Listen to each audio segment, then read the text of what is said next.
What would you attempt to do if you knew that you could not fail? What would you do? So many people miss out on opportunities simply because of the fact that they absolutely fear what's on the other side. Now, why would someone fear what was on the other side of an opportunity, right? An opportunity means a chance for increase, right? That's what it means in most cases. It's a chance for increase. So why would people fear that? Well, the reality is that people are not so much fearing the opportunity. What they're fearing is failure. And if opportunity is supposed to be a chance of increase, why is it that so many folks miss out completely because of the fact that they're so focused on preparing for failure? Well, sadly, that's what most of us have been taught with things like, prepare for the worst, but hope for the best. Well, if you're preparing for the worst, unfortunately, your mind is focused on what are all of the worst things that could possibly happen, right? Now, by no means am I saying don't be in position to make sure that you are taken care of in case of an emergency. But your focus should not completely be on an emergency. Every day, you wouldn't be walking around thinking about, what if a hurricane hit today? Well, what if an earthquake happened today? What if a tsunami happened today? Right? You're not thinking about those things each and every day when you wake up. I mean, some people might be. But for the most part, you're not thinking that those things are going to happen every day when you wake up. But somehow, fear of all these little things of life absolutely restrict and paralyze people from living the life that they were meant to live, right? Think about it.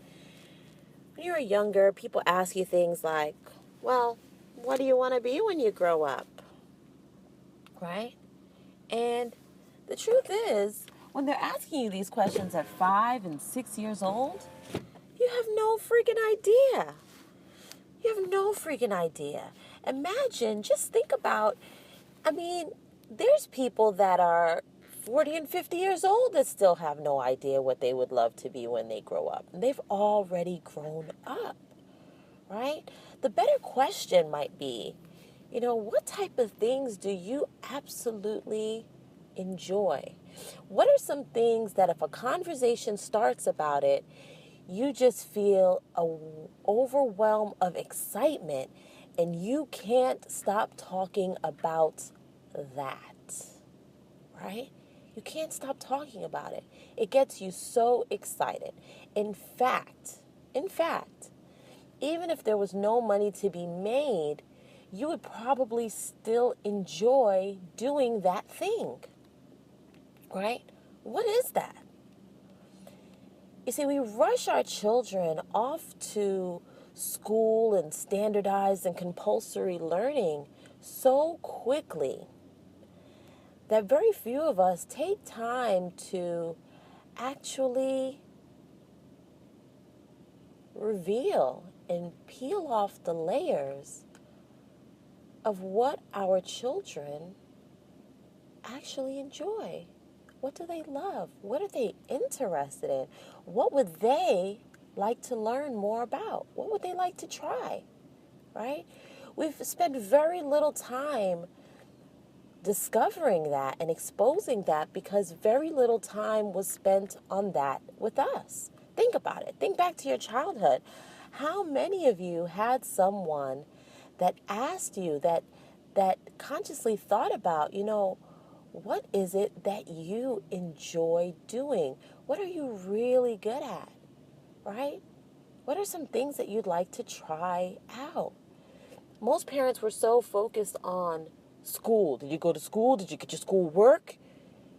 And if you didn't, or if you were challenged in that area, The thing that you love was looked at as something just extra, and that is what was taken away, right? That was what was taken away in lieu of preparation for something that you probably didn't even want to do.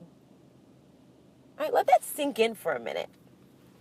Let that sink in for a minute, and let's think about how many people have prepared their whole life to do things that they don't even want to do, right? How small is the percentage of people that say, I love my job, right? I love what I do. And I get up in the morning, I'm so excited to do more of it, right? I can't stop doing it because it's just so fantastic to me, right? To me. So few people get the opportunity to say that, right? So essentially they've prepared their whole life. Some have spent tens of thousands of dollars to prepare for something that they don't even want to do. It's not even fulfilling. And then sadly, all we do is repeat those steps with our children, right? We remove their abilities to connect with their own innate powers, right? That's why there's so many of us that have to go through so many years of personal development to even attempt to get back to what was actually our original state, right? I posted something yesterday that said the hardest education is unlearning all of the things that we've been taught that don't serve us, right? All of those things that we've been taught that do absolutely nothing to serve our being, to serve our purpose in this life, that's the hardest education, right? Imagine that.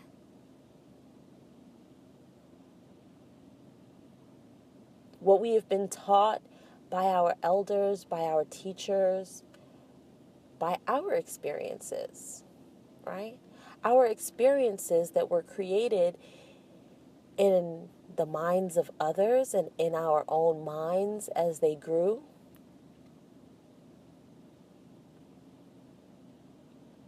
Because those that came before us may also have not received the best information. They may not have had the opportunity to unlearn those things that did not serve them.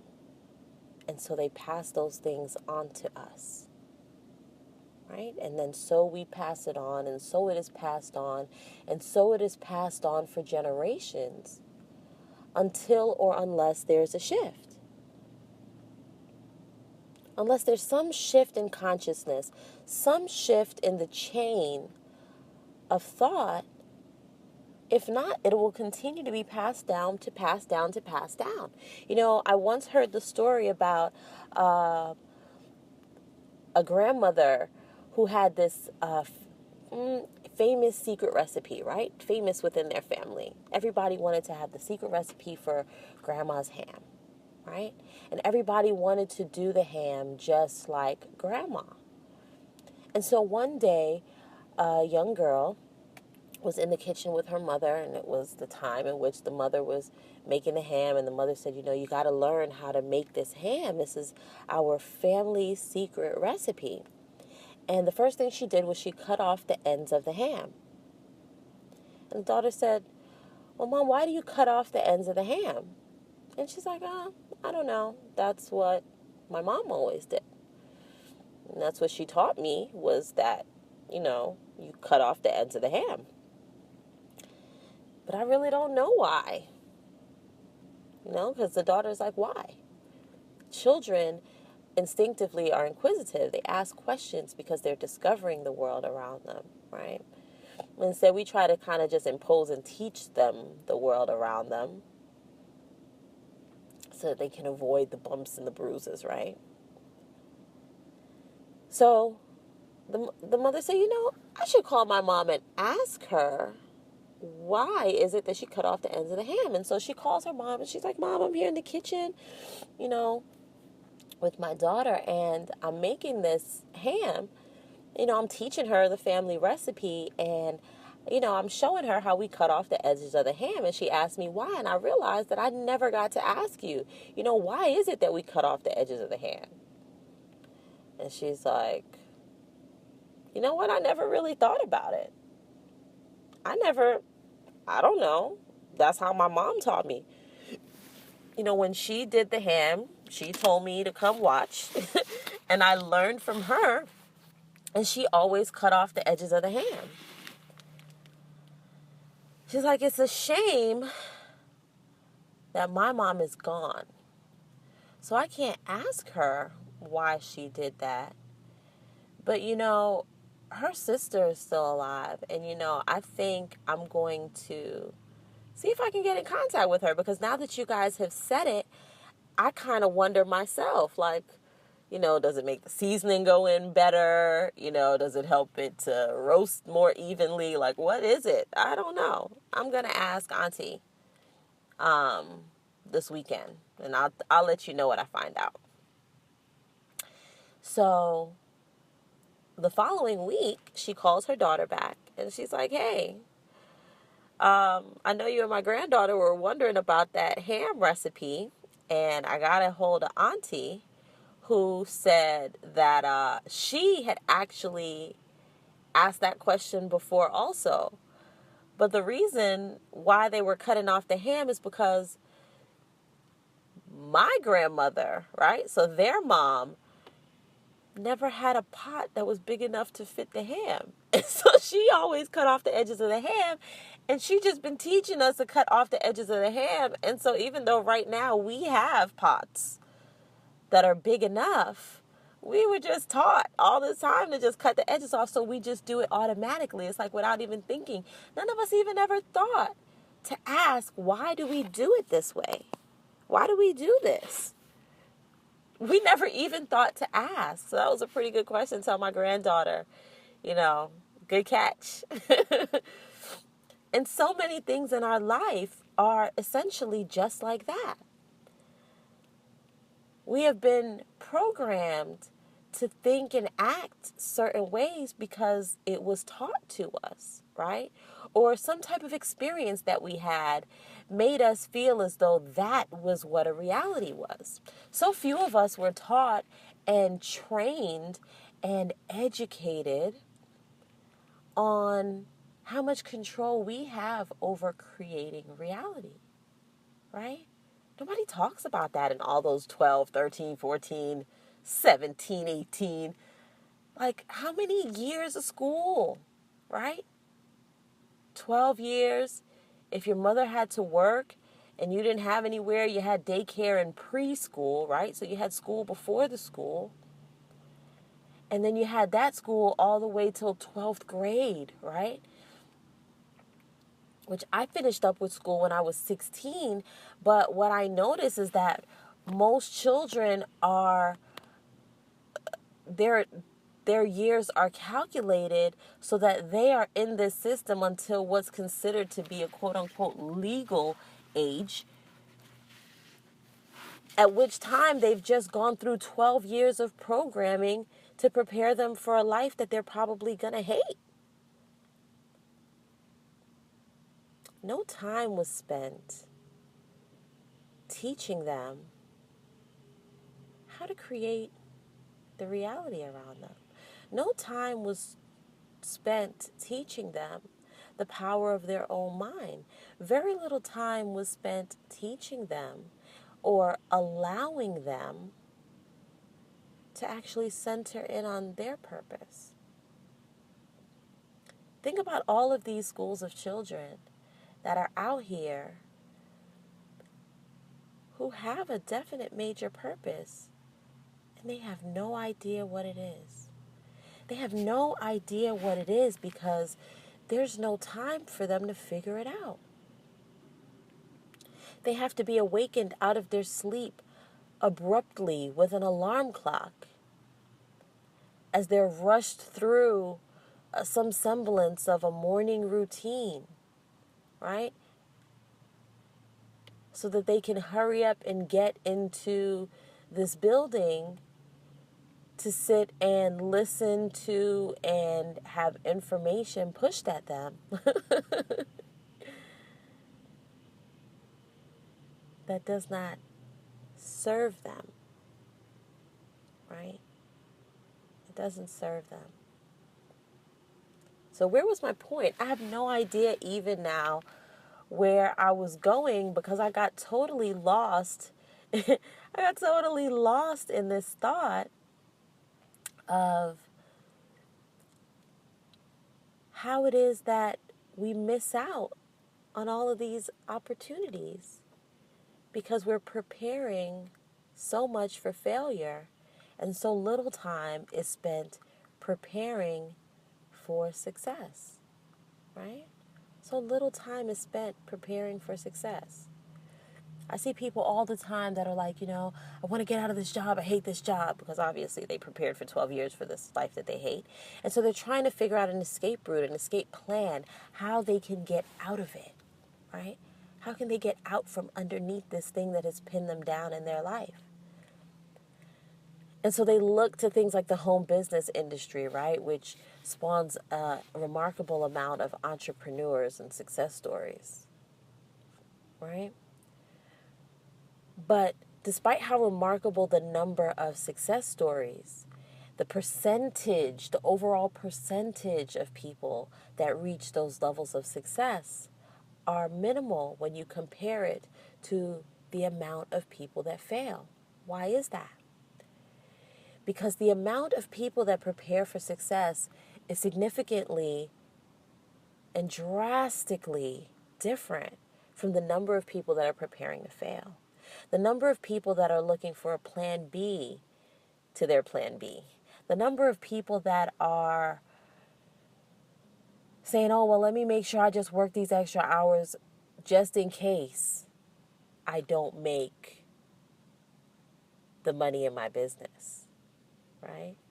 Just in case I don't make the money in my business, let me make sure I grab another job maybe, right? Because I know I have my business and I know I have this job, but just in case I don't make any money there, let me get this extra job, right? Let me do these extra things just in case I don't make that money. And so these folks are preparing for their failure. They're setting the bed for their failure. They're setting the table for the failure. They're laying out the welcome mat to their failure. Instead of, let me make sure that I have the system in place. Let me make sure that I have this information prepared and handy just in case I get a whole lot of business, right? Let me make sure that I have things aligned, just in case I get a whole lot of people that come in and want to buy my products. Let me make sure that I have the ability to serve them. Let me make sure I know how the order should be placed, right? Let me make sure I know how the order should be placed. Let me make sure I know how long it takes for the stuff to get to them, to be delivered. Let me make sure I can prepare my expectations, right? So many people, when you go to place an order with them, they're shocked. They're so shocked. They weren't even expecting an order. They were expecting failure. They were expecting no. And guess what? It's easy to happen when you're doing something like sales, right? Like prepared sales, because we're selling things all the time anyway. Think about it. If you have kids, you're selling them on stuff all the time. And I bet you they're selling you too. They're probably better salespeople. But when you have a product sale, you're encountering a lot more people. You have a different level of influence over those people maybe than what you have over your kids. And so it feels different. And so you have to encounter a lot more of them, right? I imagine that you're not having to sell 100 kids on why they need to have a bedtime or follow particular rules of the house. You don't have to face 100 of them. And when you are dealing with selling a product, sometimes you're going to deal with 100 of them in a day, right? And so the numbers are different. The numbers are different. Whereas maybe you have a 50% closing ratio with your family, right? 50% of the people in your family will listen to what it is that you tell them to do. Maybe 50% of these strangers don't, because you don't have that same level of influence. And so we get to hear no a whole lot more often. And people start to take that and place that as part of their reality, right? And by the time someone has heard maybe 50 no's,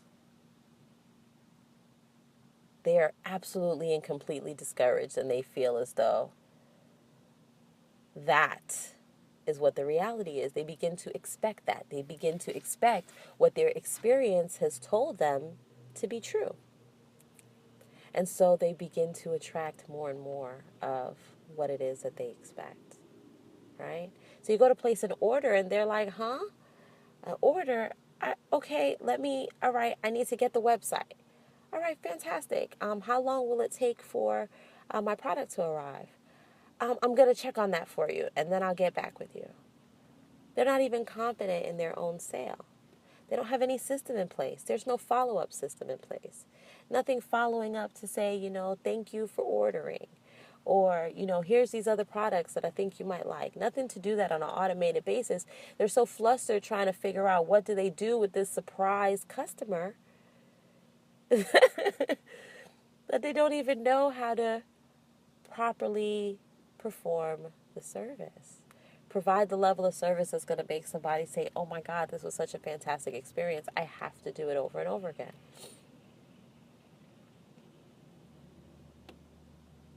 How many of us have spent so long preparing for failure that we don't know how to prepare for success? How many? How many? I wanted to keep this super short, and we're already over 20 minutes. So I'm going to bring this to an end. As I provide you with a call to action, right? Because it's really great to listen to things, read things, know about things. But if there's no action taken, people say, knowledge is power. But really, knowledge is just information. It is applied knowledge that's power. It is taking this information and applying it in your own life, in your own situation, being able to take it and utilize it for improvement. Each and every day we should be learning and improving, learning and improving, learning, improving, and growing in all areas of our life. So hopefully, if these are things that you had never thought about before, they'll give you something to really think about as you look at the world that is around you, right? Looking around at the reality that you have created through your own thoughts and imagination. See, that's the interesting thing about this, is that it's not like, oh, you have to know it in order for it to work, right? You don't have to know this information in order for it to work. It works regardless. But the problem is that when you don't know it, you're not able to leverage and utilize it in your own favor, right? You have no way to utilize it in your own favor because you don't know. And so you're kind of working on default. It's like getting a computer that is just working on default. There's been no customization. There's been no upgrading. There's been no utilizing it for a specific purpose. It's just by default, right?